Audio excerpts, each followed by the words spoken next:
ہوا کو گالیاں نکالنے سے جناب رسول اللہ صلی اللہ علیہ وسلم نے منع فرمایا ہے۔ بعض اوقات جب ہوا چلتی ہے، آندھی آتی ہے، تو بعض لوگوں کا جب سامان ہوا میں اڑنا شروع ہو جاتا ہے تو وہ ہوا کو گالیاں نکالنا شروع ہو جاتے ہیں۔ جناب رسول اللہ صلی اللہ علیہ وسلم نے ہوا کو گالیاں نکالنے سے منع فرمایا ہے۔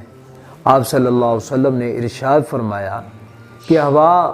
اللہ کی طرف سے تمہارے لیے رحمت بن کر آتی ہے اور رحمتوں کو لے کر آتی ہے۔ بعض اوقات اللہ ہی کے حکم سے ہوا میں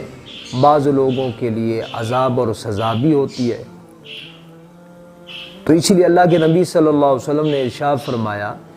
کہ جب بھی ہوا چلے تو اللہ سے یہ دعا مانگے کہ یا اللہ، اس ہوا کے اندر آپ نے جتنی بھی رحمتیں رکھی ہیں وہ ساری رحمتیں ہمیں نصیب فرمائیے، اور اس ہوا میں، اس جکڑ میں، اس آندھی میں یا اللہ جو بھی پریشانیاں ہیں اور جو بھی آفات ہیں ان سے ہماری حفاظت فرمائیے۔